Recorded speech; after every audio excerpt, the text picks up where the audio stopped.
1절에서 8절 말씀으로 삶의 그 자리에서 하나님을 바라보라, 이런 제목으로 하나님 말씀 선포하겠습니다. 오늘도 오직 예수님입니다. 사람이 무엇을 바라보고 사느냐 대단히 중요합니다. 내가 어두운 면을 집중해서 바라보면 내 마음도 어두워지고 내 심령도 답답해집니다. 똑같은 상황이지만 밝은 면을 보고 좋은 면을 보게 되면 내 마음도 밝아지고 그리고 삶도 밝아집니다. 환경과 조건의 변화도 중요하지만 내가 무엇을 바라보느냐, 내가 어떻게 바라보느냐, 이게 대단히 중요한 일입니다. 이처럼 바라보는 것이 중요하기 때문에 예수 믿는 우리는 늘 좋은 것을 바라보기를 힘써야 합니다. 우리는 늘 인사하는 표대로 좋은 것을 바라볼 때 좋은 말을 하는 거예요. 나쁜 거 바라보니까 나쁜 말 하는 거잖아요. 좋은 거 바라보면 좋은 말 하게 되는 거예요. 사람의 장단점이 얼마나 많아요. 단점만 있는 사람도 없고 장점만 있는 사람도 없습니다. 그런데 단점을 바라보고 어두운 면만 바라보고 지적하고 비판하는 것은 두 가지 면에서 큰 죄악이에요. 하나님은 예수 그리스도로 우리를 긍휼히 여기시고 가능성을 바라봐 주시고 그리고 예수 안에서 좋은 말, 복된 말 하기를 원하는데 하나님의 뜻과 어긋나니까 잘못하는 거고, 우리 예수님 말씀처럼 네 눈 속에 있는 들보를 보지 못하고 남 속에 있는 티만 보는구나, 예수님께 책망받는 일이기 때문에 참으로 잘못하는 일이에요. 누구에게나 단점이 있고 장점이 있지만 어두우면 단점을 바라보면 무시하게 돼 있어요. 지적하게 돼 있어요. 평가하고 비난하게 돼 있습니다.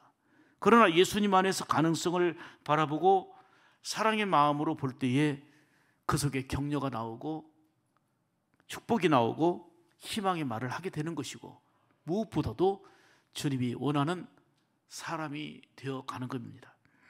야곱이 형 에서를 만나야 될 상황은 그야말로 두렵고 정말 불안한 그 자체였습니다.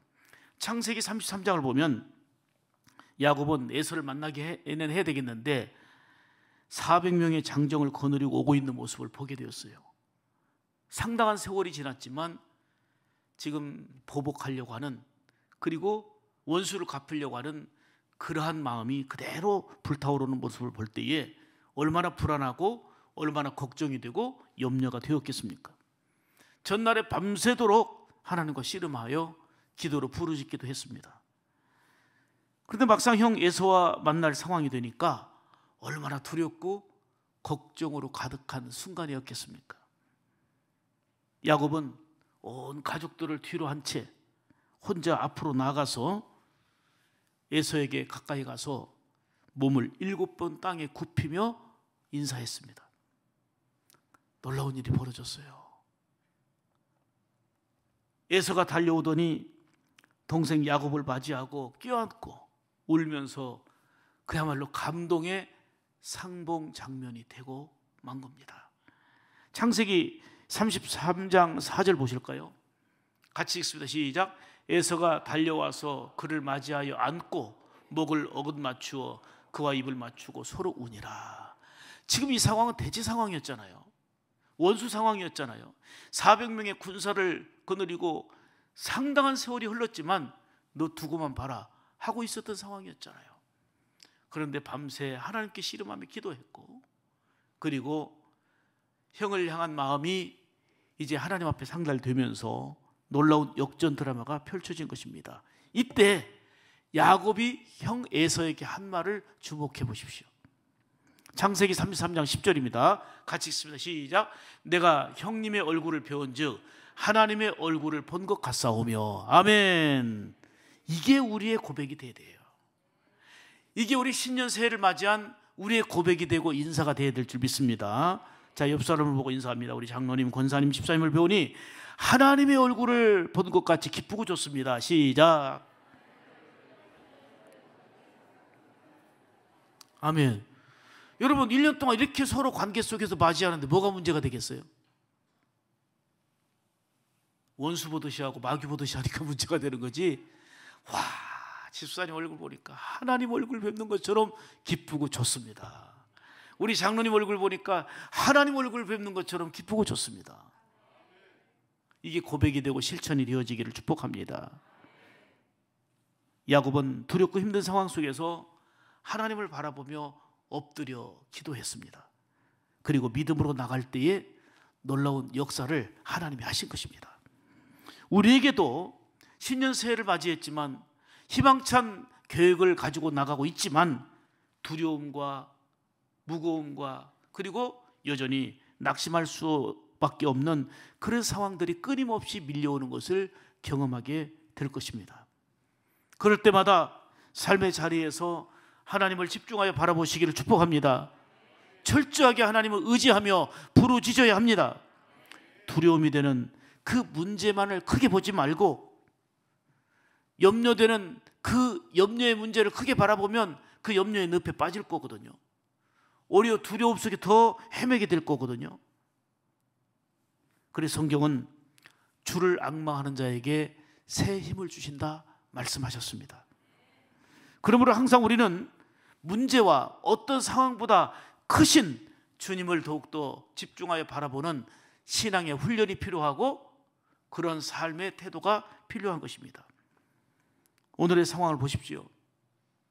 달력 한 장을 떼어내고 새로운 달력을 달았습니다. 2023년이라고 하는 새로운 새해를 출발하고 있습니다. 그렇지만 여전히 코로나는 계속되고 있고 또 요 근래에는 금리가 높아지면서 대출 이자로 인해서 많은 사람들이 어려움을 겪기도 합니다. 수억을 갚았는데 원금을 수억을 상환했는데 상환하기 전보다 내는 이자는 더 높습니다.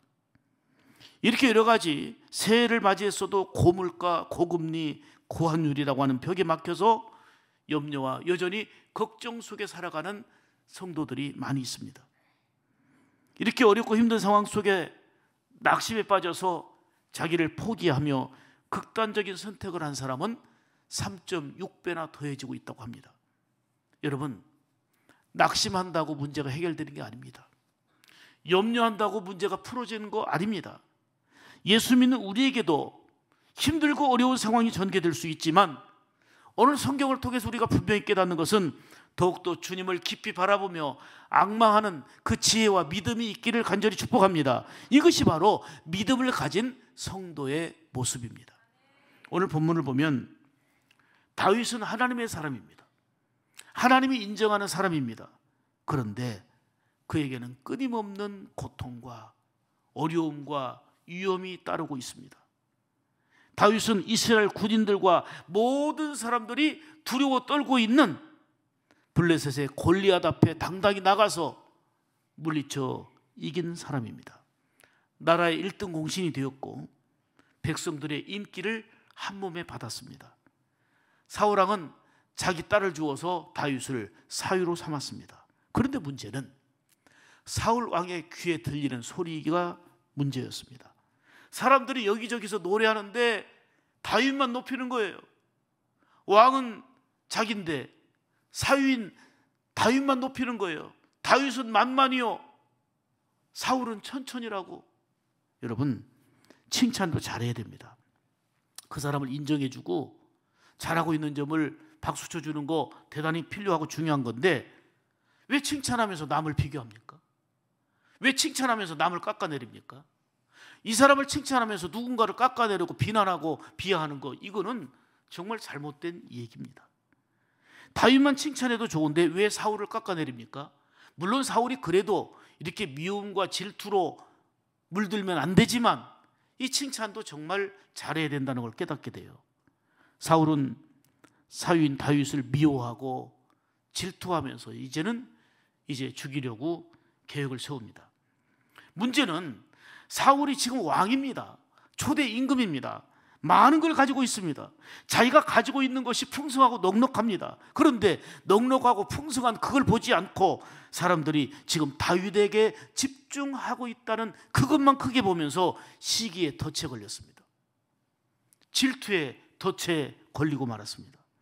결국 다윗은 사울을 피해서 도망하는 입장이 되고 말았습니다. 사울은 군사 3,000명을 데리고 다윗을 쫓아 죽이려고 하고 있습니다. 다윗은 하루아침에 역적이 되고 말았습니다. 도망자 신세가 되어서 하나님만을 철저하게 믿고 의지하고 성실한 사람 다윗이 이런 고난과 역경에 시달려야만 했습니다. 그런데 보십시오. 이런 극심한 어려움과 힘든 상황 속에서 다윗은 왜 낙심할 일이 아니겠습니까? 왜 원망할 일이 아니겠습니까? 그러나 그 순간이 있었지만 이거를 믿음으로 이겨낸 것입니다. 낙심과 원망이라는 늪에 빠지지 않고 이런 상황에서도 하나님께 감사의 시를 쓰고 있는 게 바로 시편이고 오늘 본문입니다. 어찌 이게 가능한 일입니까? 다윗이 어떤 위대한 사람이어서 그렇습니까? 아닙니다. 두렵고 힘든 상황 속에서 전적으로 하나님만을 바라고 의지했기 때문입니다. 그 삶의 자리에서 하나님을 바라보니 소망이 생긴 것입니다. 지금 두려운 상황입니다. 세상 이 목숨도 안전하지 않는 이런 상황입니다. 왕이 쫓아다니고 있으니, 사유인 자기를 죽이려고 하고 있으니, 도망자 신세가 됐으니 삶의 환경이 충분히 이해가 되지요. 그런데 전적으로 하나님을 바라봤다는 게 그냥 대충 본 게 아니에요. 하나님만이 나의 구원이고 하나님만이 나의 전부라고 하는 온전한 믿음으로 바라고 의지한 것입니다. 비록 지금은 어렵고 힘들지만 반드시 하나님께서는 귀한 손길로 인도해 주시고 역사하심을 믿고 기대한 것입니다. 여러분, 이게 믿음입니다. 이 어려운 중에 절대적으로 하나님을 바라보고 의지하며 흔들리지 않는 이 삶이 믿음입니다. 하나님을 바라보는 자가 누리는 은혜입니다. 다윗은 극심한 어려움과 힘든 상황 속에서 하나님을 바라보는 믿음으로 이겨냈습니다. 우리는 새해를 맞이해서 희망찬 출발을 했습니다마는 여전히 답답하고 어렵고 무겁고 힘든 일을 만나야 될 순간들이 있을 것입니다. 이러할 때에 다윗처럼 그 삶의 자리에서 하나님을 바라보며 이겨나가는 믿음의 사람으로서 우리 샘물 가족들이 다 되시기를 주님의 이름으로 축복합니다. 다윗처럼 힘들고 어려운 그 삶의 자리에서 하나님을 바라보고 나가자 하는 말씀을 드리면서 오늘도 세 가지로 결단을 촉구하고 또 적용할 수 있는 말씀을 드리려 합니다. 첫째로, 다윗처럼 힘들고 어려운 그 삶의 자리에서 따라서 합시다. 잠잠히 하나님만 바라라. 아멘. 잠잠히 하나님만 바라는 자 되시기를 축복합니다. 오늘 본문 1절 2절입니다. 같이 읽습니다. 시작. 나의 영혼이 잠잠히 하나님만 바라며 나의 구원이 그에게서 나는도다. 오직 그만이 나의 반석이시요 나의 구원이시요 나의 요새시니 내가 크게 흔들리지 아니하리로다. 크게 아멘 합시다. 지금 상황은 다 말씀드렸어요. 다윗이 쫓기는 상황, 위기의 상황입니다. 이런 상황에서 어떻게 했다고요? 잠잠히 하나님만 바랐다는 거예요. 왜요? 나의 구원이 하나님께 나온다는 걸 믿었어요. 오직 하나님만이 나의 반석이심을 믿었어요. 하나님만이 나의 구원이요 요새심을 믿었어요. 그래서 내가 크게 흔들리지 아니하리로다. 흔들리지 않았던 것은 그가 담력이 있어서가 아니에요. 반드시 하나님이 건지시고 반드시 하나님이 역사하심을 믿기에 하나님을 잠잠히 바라본 것입니다. 비록 사울이 많은 군사를 이끌고 죽이려고 다가왔습니다마는 다윗은 그 많은 군사보다 크신 하나님의 능력, 하나님의 손길이 역사하심을 믿었기 때문에 그 삶의 자리에서 잠잠히 하나님만을 바라본 것입니다. 다윗은 하나님의 건지심, 구원하심을 믿은 겁니다. 그래서 나의 구원이 하나님에게서 나오는도다 고백했습니다. 오늘 다윗의 고백이 오늘 저와 여러분의 고백이 되어야 될 줄 믿습니다. 하나님만이 나의 요새시요 나의 구원이 되십니다. 그래서 다윗처럼 내가 흔들리지 아니하리로다 라는 이런 경험적 고백이 우리의 삶 가운데 있어야 될 줄 믿습니다. 오늘 본문은 그 삶의 자리에서 하나님을 바라보며 염려와 두려움의 상황을 이긴 다윗의 믿음에 대해서 잘 보여주고 있습니다. 이 바라본다는 말을, 하나님을 바라본다, 이 바라본다는 말을 보니까 히브리 말로 뚜미야라는 단어를 썼는데요, 이 말은 사람이 전적으로 하나님만 믿고 의지한다, 그냥 대충 바라본다는 게 아니에요. 온전히 바라본다, 전적으로 하나님만 바라본다, 그런 의미입니다. 그게 바로 뚜미야, 하나님을 바라라, 바란다, 그 뜻입니다. 다윗은 자기 생각이나 자기 방법도 있었겠지만 다 내려놓고 하나님만 전적으로 바라보며 모든 것을 맡겼습니다. 다윗이 하나님을 바라보며 맡길 수 있었던 이유가 뭡니까? 하나님이 건지실 것을, 하나님이 구원하실 것을, 하나님이 역사하실 것을 믿었기 때문입니다. 이 믿음이 없으면 바라볼 수가 없어요. 믿음이 없으면 맡길 수가 없는 것입니다. 사람들이 낙심하고 포기하는 것은 하나님의 구원과 인도하심의 손길을 믿을 수 없기 때문입니다. 믿음 있는 사람은 어려운 일 당하지만 다윗처럼 하나님을 바라보며 반드시 승리하게 될 줄 믿습니다. 보십시오. 평소에는 몰라요.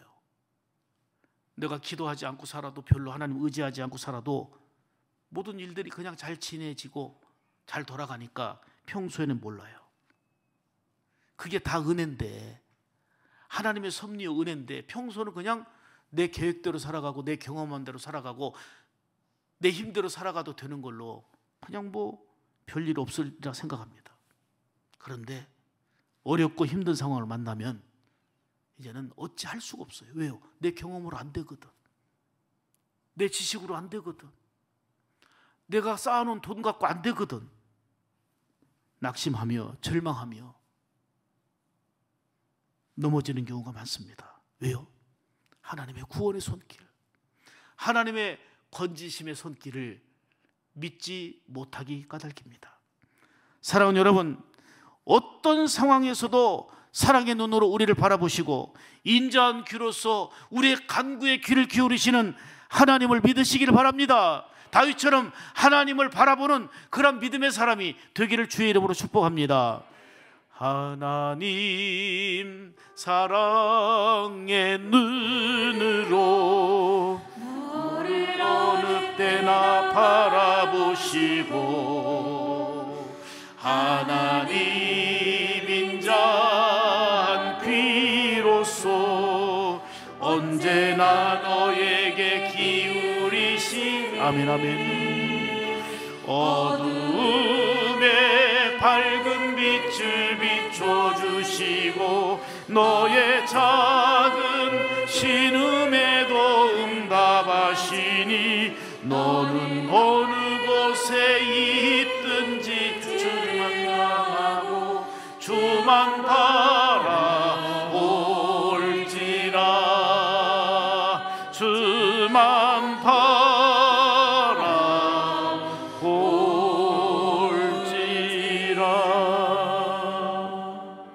하나님은 사랑의 눈으로 우리를 바라봐 주시고요, 인자한 귀로서 우리의 간구에 귀를 기울여 주시는데, 이게 그냥 노랫말 가사, 찬양 가사가 아니라 우리의 경험적 고백이 되기를 축복합니다.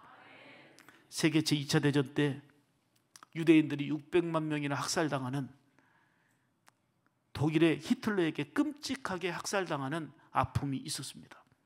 그런데 전쟁이 끝난 후에 그 포로 수용소에서 발견된 글이 있습니다. 그것은 수용소 벽에 죽어가는 유태인들이 손톱으로, 죽어가면 손톱으로 그 다윗의 별, 하나님의 언약의 은혜를 생각하며 다윗의 별을 그리고 이런 글을 손톱으로 새겨놓은 거예요. 죽어가면서. 그 글을 소개합니다. 비록 태양빛이 비춰오지 않지만 나는 하늘에 태양이 있음을 믿는다. 그 감옥에서, 수용소에서 죽어가는 가운데 태양빛을 보지 못해요. 그렇지만 나는 하늘에 태양이 있음을 믿는다. 비록 지금 사랑이 느껴지지 않지만 나는 하나님이 나를 사랑하고 계심을 믿는다. 비록 지금 하나님이 침묵하고 계시지만 나는 하나님의 살아계심을 믿는다. 이들은 히틀러의 그 학살 속에서 죽어가는 외로운 수용소에서 하나님 앞에 부르짖고 간구해도 들어주시지 않고 외면하는 것 같은 고독과 두려움과 공포에 휩싸인 상황이지만 손톱으로 다윗의 별을 그리며 이런 글을 써서 하나님 앞에 믿음의 고백을 드린 것입니다. 여러분, 이게 믿음 있는 자의 삶이고 믿음 있는 자의 진정한 소망인 줄 믿습니다. 그들은 죽어가는 절망과 공포 속에서 전적으로 하나님을 바라보며 내가 죽어도 천국이라고 하는 절대적인 소망을 가지게 된 것입니다. 사랑하는 여러분, 우리가 한 해를 힘차게 출발했습니다. 어떤 어려운 일을 만날지 아무도 예측할 수가 없습니다. 그러나 여러분들이 어떤 상황이 밀려온다 할지라도 낙심하지 말고 다윗처럼 하나님을 바라리라, 다윗처럼 하나님을 바라보며 승리하리라, 이런 결단과 선포 속에 나가기를 원합니다. 두 번째로, 다윗처럼 하나님께 소망을 두는 자가 되어야 합니다. 5절 말씀 보십시다. 5절을 보시면 나의 영혼이, 시작, 나의 영혼이 잠잠히 하나님만 바라라. 대저 나의 소망이 저로 쫓아나는도다. 아멘. 지금 절망적인 상황, 위기의 상황, 두려운 상황 속에서 하나님만 바라본 이유가 뭡니까? 하나님께 소망이 있다는 것을 믿었기 때문입니다. 다윗은 사울의 계속되는 위협 속에서 낙심하지 않고 하나님을 바라보는 믿음의 행동을 하는 것은 전적으로 하나님께 소망을 두었기 때문입니다. 그렇습니다. 다윗처럼 하나님께 소망을 두는 사람은 비록 힘들고 어려운 상황이 있지만 이겨낼 수 있습니다. 성경은 거듭 말씀하지요. 이사야 40장 30절 31절에도 보면 그 소년이 얼마나 참 힘이 있어요. 이리저리 뛰어도요, 소년이라도 피곤하고 곤비하고 힘 있는 장정이라도 넘어지고 쓰러지되 오직 여호와를 앙마하는 자에게는 새 힘을 주신다 그랬어요. 오늘 보면 6절 보십시오. 아주 굉장히 단호한 고백을 합니다. 오직 그만이, 오직 하나님만이, 그 누구도 아니에요. 아니, 믿었던 왕도 장인이잖아요. 나를 죽이려고 군사를 이끌고 쫓아오는데, 어디도 나의 보호자가 없는데 오직 하나님만이 나의 반석이시오, 오직 하나님만이 나의 구원이시오, 오직 하나님만이 나의 요새시라는 거예요. 그래서 내가 흔들리지 않는다는 거예요. 아멘입니까?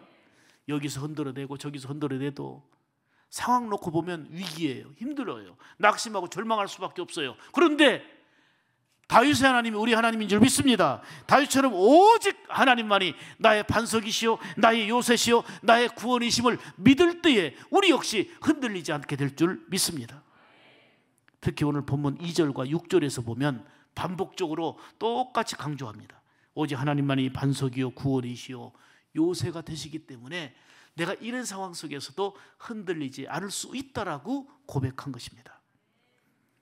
여러분, 살면서 참 그런 일이 없어야 되겠습니다만은 가정 문제로, 자식 문제로, 또 경제 문제로, 여러 가지 건강 문제 등 많은 문제 등으로 힘든 상황을 만날 때가 있습니다.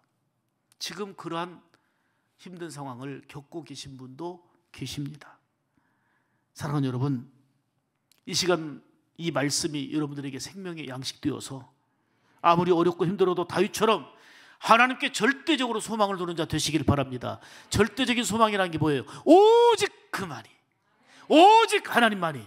다 무너져 있어도, 다 나에게 위기를 주는 존재가 되어도 오직 하나님만이 나의 구원, 오직 하나님만이 나의 소망. 아멘입니까? 이 믿음이 있을 때에 다윗처럼 흔들리지 않고 승리하게 될 줄로 믿습니다. 여러분, 사람에게 가장 힘든 일이 뭐예요? 가장 힘든 일이 소망이 없는 거예요. 소망이 없는 거예요. 아무리 어렵고 힘들어도 소망이 있으면 이겨내요. 고통스럽고 힘들지만 소망이 없으면 이겨내요. 그런데 소망을 잃어버리면 다 꺼지는 거예요. 그런데 위기의 상황 가운데 다윗은 하나님께 소망을 두니까 흔들리지 않고 이겨낸 줄 믿습니다. 그 유명한 철학자인 그 키엘케고르가 한 말이, 유명한 말이 있죠. 인간을 죽음에 이르게 하는 병이 있는데 인간을 죽음으로 몰고 가는 병이 있다는 거예요. 그게 절망이라는 거예요. 인간을 파괴하는 병, 인간을 죽음으로 몰고 가는 병은 다른 게 아니라 절망, 다시 말하면 희망이 없단 말이에요. 소망이 없는 것이 바로 죽음으로 가는 병이에요. 의사의 말을 빌려서 말씀드리면 암에 걸린 환자들을 분석해 보니 암이라는 병으로 죽는 것보다 낙심하여 죽는 확률이 더 높다는 거예요. 암으로 죽는 것보다 낙심하고 절망하여 죽는 사람이 더 많다는 거예요. 암이 나를 죽이는 게 아니고 낙심하고 절망하니까 죽어가는 거예요. 믿음의 사람은 힘든 순간, 위기의 순간이 오지만 그 절망의 상황 속에서도 낙심하지 않고 일어나는 것은 하나님께 소망 두기 때문인 줄 믿습니다. 요셉이 그 얘기입니다. 욥이 그 얘기입니다. 다니엘이 그 얘기입니다. 오늘 본문의 다윗 등 어렵고 힘든 상황 속에서도 그들은 예수 잘 믿었지만, 하나님 잘 섬겼지만 얼마나 어려웠습니까? 얼마나 힘들었습니까? 얼마나 억울했습니까? 얼마나 답답했습니까? 그럼에도 불구하고 흔들리지 않고 일어났던 것은 하나님께 소망을 두었기 때문입니다. 여러분, 나무가 찍혀버렸을 때에 정말 아픔이지만 뿌리만 살아있으면 다시 솟아납니다. 뿌리만 살아있으면 다시 자라게 되고 잎이 납니다. 이처럼 힘들고 어려워도 우리의 믿음의 뿌리가 살아있으면, 우리의 신앙의 뿌리만 살아있으면 어떤 고난과 어려움이 있어도 낙심하지 않고 일어서게 되고 승리하게 되는 줄 믿습니다. 잠언 24장 16절 보세요. 제가 조금 설명해 놨어요. 의인은 7번 넘어져도, 의인이 뭐예요? 믿음의 사람은 7번 넘어져도 다시 일어나려니와. 7번 넘어져도 다시 일어나요. 왜요? 주께서 일으켜 주시거든요. 주께 소망을 두는 자는 일어나는 힘을 얻거든요. 그러나 악인은, 그랬어요. 악인이라는 말이 뭔 말이에요? 믿음 없는 사람 말하는 거예요. 믿음 없는 사람은 재앙으로 말미암아 엎드러진다. 이걸로 인해서 결국은 잘 사는 것 같은데 그 위기의 순간이 오면 하나님의 소망이 없기 때문에, 하나님 소망, 천국 소망이 없기 때문에 무너지는 거예요. 끝나는 거예요. 그러나 믿음의 사람은 7번 넘어질지라도 다시 일어나게 될 줄 믿습니다. 하나님께 소망을 두고 살아가기 때문입니다. 주변에도 보면 그런 감동 어린 일들이 많잖아요. 이범식 교수에 대한 짧은 영상을 하나 잠깐 지금 보겠습니다. 영상 보면 좀 긴 영상인데 제가 잘랐어요. 짧게 이렇게 지금 길게 보여드릴 수 없어서, 그래서 이제 거기에 유튜브 주소까지 지금 띄워드릴 거예요. 저는 이범식 교수 얼굴 표정 보세요. 그냥 원래부터 팔이 없었던 사람이 아니고 사고로 인해서 잃어버렸기 때문에 얼마나 절망하고 힘든 상황입니까? 그런데 유일하게 남은 발 하나, 한쪽은 의족을 끼웠고요. 그걸로 집안일을 하고 글씨 쓰면서 대학교를 졸업하고 이제는 대학에서 강의를 하면서 얼굴에는 그야말로 우리가 인사하는 보름달이에요. 왜 가능할까요? 그에게 소망이 있으니까 그런 거예요. 여기서 소망을 잃어버리면 사는 게 아니고 완전히 낙심해서 추락하고 말 거예요. 세상에 이런 일이 방영된 그 박명일 씨 영상도 있는데, 그거는 지금 주소를 딱 밑에 써놨어요. 한쪽 팔로, 이분 보니까 세상에 이런 일이 프로그램 있잖아요. 한쪽 팔인데 한쪽 팔로 이분이 뭘 하냐면 그 타이어 대리점을 오픈했어요. 그래가지고 한쪽 팔로 이 타이어 작업을 하는데 두 팔로 하는 사람보다 더 빨리, 더 정확히 해요. 참 기가 막혀요. 그러니까 세상에 이런 일이 나왔겠죠. 큰 도전과 감동이 되었습니다. 사랑하는 여러분, 우리는 얼마든지 감사할 수 있고 얼마든지 하나님께 소망을 두고 일어설 수 있고, 내가 어렵고 힘든 상황이지만 흔들리지 않는 것은 하나님이 나의 구원이고 나의 요새시고 나의 능력이시기 때문인 줄 믿습니다. 철광왕으로 잘 알려진 카네기, 그의 사무실에는 일생 동안 걸어놓은 그림이 있었는데, 이거는 유명한 화가의 작품도 아니고 경치가 좋은 작품도 아닙니다. 나룻배와 배를 짓는 노가 그냥 바닷가에 쓸쓸하게 놓여있는 그런 그림입니다. 그런데 그 그림 밑에는 이 글이 쓰여 있어요. 지금 썰물 때니까 아무것도 못하고 탁 쳐져 있는 배인데 반드시 밀물 때가 온다. 지금은 배를 움직일 수 없고 그냥 쭉 쳐져 있는 배지만 반드시 밀물 때가 온다. 사실 카네기는 청년 시절에 세일즈맨으로 여기저기 물건을 팔면서 온갖 고생을 했는데, 그리고 이 집 저 집 방문하며 다니다가 어느 한 노인집에 갔다가 그 그림 있는 걸 보고, 할아버지가 돌아가신다면 이 그림을 저에게 주시면 안 되겠습니까? 돌아가실 때. 이 카네기는 지금 내가 비록 썰물같이 힘들고 어려운 상황이지만 나에게도 반드시 밀물이 몰려오는 그 순간이 온다, 이 꿈이 생긴 거예요. 소망이 생긴 거예요. 그래서 결국은 그 할아버지에게 이 그림을 받았고, 이 그림을 자기의 사무실에 평생을 소중하게 보관하며 걸어놨다는 거예요. 반드시 밀물 때가 온다. 지금 이 말은 지금은 썰물이란 얘기예요. 썰물이 다 빠져나가고 없어요. 그렇지만 반드시 밀물 때가 온다. 썰물의 바닷가는 허전합니다. 그러나 반드시 밀물의 때가 있다는 사실입니다. 이처럼 내 뜻대로 안 되고 벽에 부딪히고 힘든 일이 있어도 하나님께 소망 두고 살아가면 영적 밀물의 은혜를 누리게 될 줄로 믿습니다. 이게 바로 다윗의 경험적 고백이고 믿음의 선포인데, 중요한 것은 저와 여러분의 믿음의 고백이 되고 경험적 선포가 될 수 있도록 하나님께 소망을 두고 살아가는 한 해의 삶이 되기를 축복합니다. 세 번째는 다윗처럼 하나님만 나의 피난처가 되심을 경험해야 합니다. 7절 보시겠습니다. 같이 봅니다. 시작. 나의 구원과 영광이 하나님께 있으며 내 힘의 반석과 피난처도 하나님께 있도다. 아멘. 여러분, 정말 힘들고 어려울 때에 여러분들에게 누가 피난처가 됩니까? 어디가 도피처가 되고 피난처가 됩니까? 다윗은 하나님이 나의 피난처라는 거예요. 이걸 경험한 거예요. 사울의 계속되는 위협과 군사 3,000명을 이끌고 죽이려고 쫓아오는 위험한 상황 속에서도 하나님이 나를 안전하게 지키시고 하나님이 나를 보호하신다는 믿음을 가졌고 경험한 것입니다.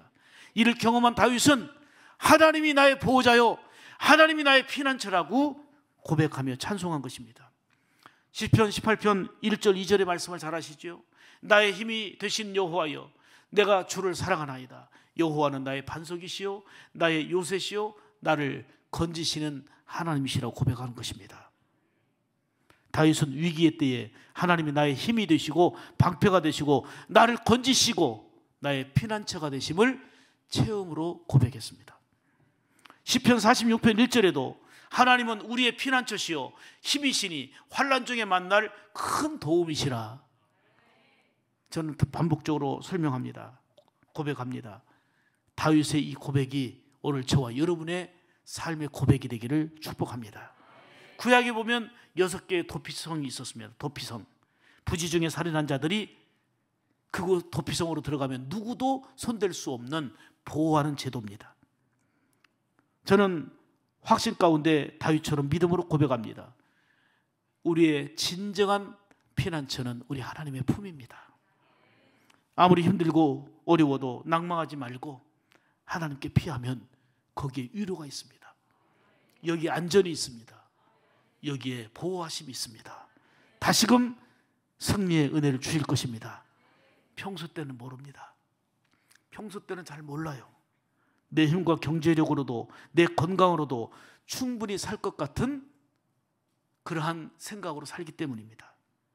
그러나 내가 감당할 수 없는 인생 흉년을 만날 수 있습니다. 내가 어떻게 감당할 수 없는 인생의 어려움을 겪게 되지만 그것은 예고 없이 찾아오는 것입니다. 이때 많은 사람들은 절망합니다. 낙심합니다. 흔들립니다.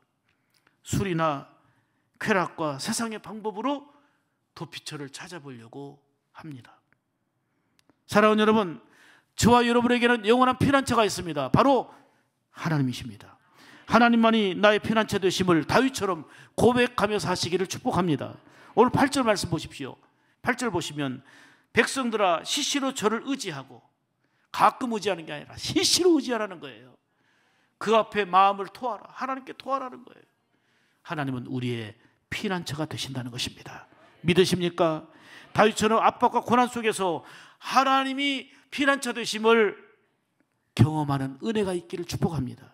사람은 한계가 있습니다. 앞날을 도무지 예측할 수가 없습니다. 그러므로 시시로 날마다 하나님을 의지하고 바라며 사는 것이 그게 지혜요, 그게 복된 일입니다. 하나님께 소망을 두며 살아가시기를 축복합니다. 나아가 시시로 하나님을 의지하고 고백하기를 바랍니다. 다시 말하면 순간순간 하나님을 의지하며 기도하며 살아라 하는 말씀입니다. 에베소서 6장 18절에도 같은 말씀을 주시죠. 무시로 깨어서 성령 안에서 기도하라. 썰물과 같은 힘든 상황이 밀려온다 할지라도 반드시 밀물의 때가 온다는 생각을 가지고 하나님께 소망을 두고 살아갈 때 여러분도 다윗처럼 흔들리지 않고 승리하게 될 줄 믿습니다. 하나님이 반드시 힘이 되어주시고 피난처가 되어주심을 믿습니다. 오늘 제목을 이렇게 잡았습니다. 삶의 그 자리에서 하나님만 바라보자. 내가 처한 삶의 그 자리에서 누구를 바라봐요? 그분이 나의 소망이기 때문입니다. 그분이 나의 구원이기 때문입니다. 그분이 나의 보호자요, 나의 피난처가 되기 때문입니다. 다윗처럼 하나님이 소망이요 피난처가 되심을 경험하며 결코 흔들리지 않는 굳건한 믿음으로 주님과 동행하며 사는 2023년 한 해가 되기를 다시 한번 주의 이름으로 축복합니다.